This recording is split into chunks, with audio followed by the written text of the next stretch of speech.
जय हिंद, नमस्कार, स्वागत है दोस्तों। आज की बड़ी खबरों में आप लोगों के लिए यहाँ पर बड़ी खबरें लेकर हाजिर हैं। एक एक करके आप तक पहुंचाएंगे मुख्य खबरें।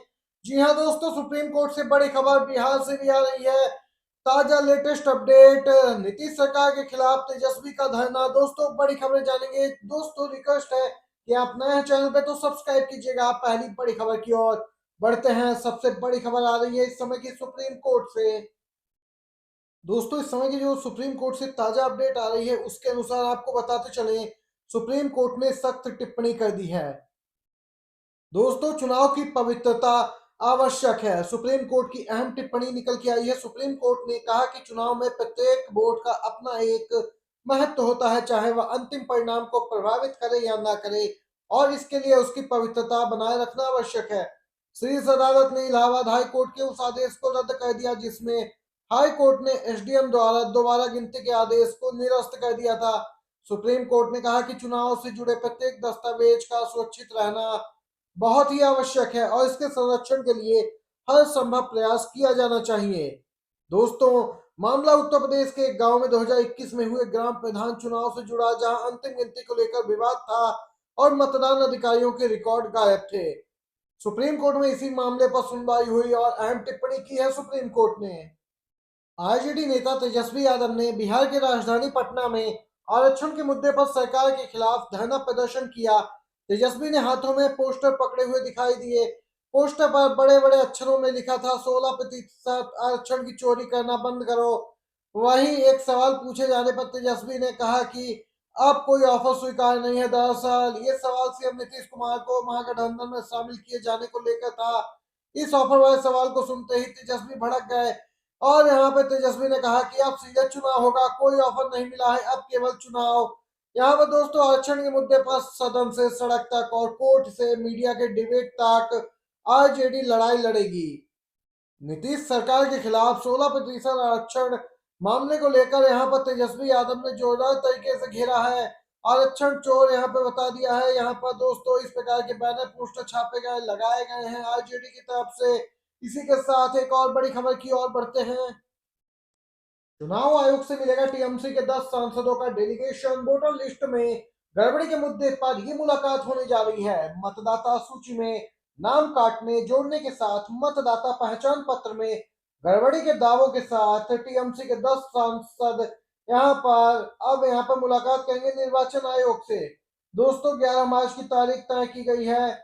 यह मुलाकात निर्वाचन सदन में मतदाता सूची में गड़बड़ी के मुद्दे पर होगी। दोस्तों आपको बताते चले, लगातार फर्जी वोटरों का मामला तूल पकड़ता जा रहा है। पश्चिम बंगाल में 2026 यानी अगले साल चुनाव होने वाले हैं, उससे पहले टीएमसी अभी से ही तैयारियों में लग गई है। आरोप लगे हैं कि महाराष्ट्र और दिल्ली वाला खेल बंगाल में दोहराने की कोशिश है। चुनाव आयोग ने इन आरोपों को खारिज किया, लेकिन अब टीएमसी के यहाँ पे प्रतिनिधि मंडल से मुलाकात होगी और चुनाव आयोग आगे की दोस्तों कार्रवाई करेगा। ये यहाँ पे ताजा अपडेट आई है। ईपीआईसी नंबर को लेकर काफी विवाद बढ़ा था बीते दिनों। पटना में कन्हैया कुमार के पोस्टर लगने से कांग्रेस में बड़ी हलचल, बताया बिहार की उम्मीद। बिहार में इसी साल अक्टूबर नवंबर माह में होने वाले विधानसभा चुनाव से पहले सियासी सरगर्मियां बढ़ने लगी हैं।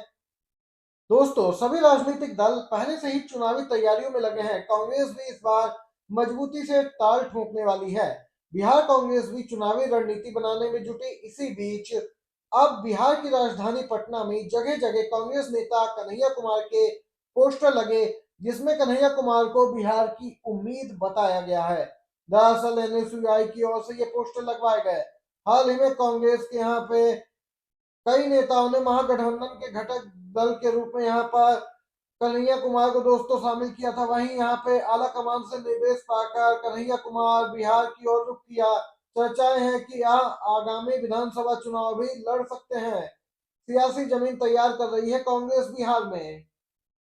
जी हाँ दोस्तों, राहुल गांधी को लेकर आ रही है ताजा बड़ी खबर। आप सभी को बता दो चाहे कांग्रेस नेता राहुल गांधी अपनी 2 दिवसीय गुजरात यात्रा संपन्न करके लौट चुके हैं और कई अहम दिशा निर्देश जारी किए गुजरात कांग्रेस के लिए। इसी क्रम में ताजा खबर आ रही है, लोकसभा में विपक्ष के नेता और कांग्रेस के वरिष्ठ नेता राहुल गांधी द्वारा हाल ही में दी गई टिप्पणी पर कांग्रेस सांसद कुमारी सैलजा ने खुलकर समर्थन दिया। उन्होंने कहा कि राहुल गांधी जब भी कुछ कहते हैं तो उसके पीछे हमेशा एक मजबूत तथ्य होता है। हर कांग्रेस कार्यकर्ता और नेता को उनके बयानों को समझना और उपचार करना चाहिए। कुमारी सैलजा ने कहा कि राहुल गांधी ने हमेशा देश के मुद्दों को ईमानदारी और पारदर्शिता के साथ उठाया। उनके बयान जनता की आवाज होते हैं और वह देश हित में बात करते हैं। दोस्तों, यहाँ पर राहुल गांधी की कई बातें अहम हैं। राहुल गांधी यहाँ पर देश में बेरोजगारी, महंगाई, भ्रष्टाचार और किसानों के मुद्दों पर हमेशा आम जनता की आवाज उठाई है। दोस्तों, यहाँ पर देख सकते हैं राहुल गांधी की लोकप्रियता भी जबरदस्त बढ़ती जा रही है।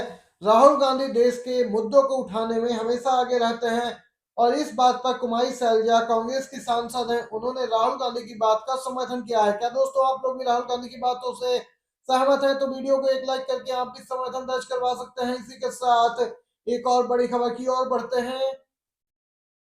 पीएम मोदी और सीएम योगी में 1 घंटे की लंबी बातचीत, यूपी के मंत्रिमंडल विस्तार पर अपडेट आ रही है। दोस्तों, इस समय की ताजा बड़ी खबर, उत्तर प्रदेश के सीएम योगी ने यहाँ पर दिल्ली में पीएम मोदी से मुलाकात की। बताया जा रहा कि दोनों नेताओं ने 1 घंटे की बातचीत में कई मुद्दों पर मंथन किया। इस समय यूपी की राजनीति में सबसे ज्यादा चर्चा मंत्रिमंडल विस्तार और यूपी के अगले प्रदेश अध्यक्ष की चल रही। ऐसे में माना जा रहा कि सीएम और पीएम के बीच इन दोनों ही मुद्दों पर गहन चर्चा हुई है। सूत्रों के मुताबिक खबर है कि यहाँ पर यूपी में जो मंत्रिमंडल विस्तार होना है उसमें किन चेहरों को शामिल किया जाए और किन्हें बाहर का रास्ता दिखाया जाए, इस पर गहन चर्चा हुई है।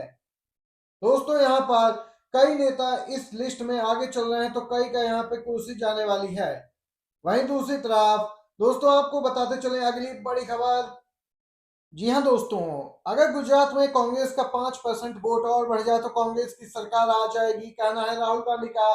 2 दिवसीय दौरा संपन्न करने के बाद दोस्तों, यहाँ पर अब कांग्रेस नेताओं पर कार्रवाई की तैयारी की जा रही है, क्योंकि बहुत से कांग्रेसी ऐसे हैं जो गुजरात कांग्रेस में रहकर बीजेपी का सपोर्ट कर रहा है, समर्थन कर रहा है, उन पे गाज गिरेगी। वहीं राहुल गांधी ने कहा कि गुजरात में विपक्ष के पास 40% वोट है। प्रदेश में 2 लोगों को खड़ा कर दे तो उसमें एक बीजेपी और दूसरा कांग्रेस का ही निकलेगा। अगर गुजरात में कांग्रेस का 5% वोट और बढ़ जाए तो कांग्रेस की सरकार आ जाएगी। राहुल गांधी ने उदाहरण दिया तेलंगाना का, जहां पर कांग्रेस ने प्रयास करके, मेहनत करके, जनता से संपर्क बना के 22% वोट बढ़ाया। राहुल गांधी ने कहा कि गुजरात में तो मात्र 5% की जरूरत है। दोस्तों, उन्होंने कहा कि जब कांग्रेस को अंग्रेजों का सामना करना पड़ा, कांग्रेस ने वह किया। अब यहाँ पर बीजेपी को भी खुली चुनौती दी है राहुल गांधी ने गुजरात चुनाव हराने की। दोस्तों, ये यहाँ पर ताजा बड़ी खबर निकल के आई है। वीडियो अच्छा लगा हो आपको तो एक लाइक एक शेयर जरूर कीजिएगा। आप सभी का बहुत बहुत धन्यवाद दोस्तों।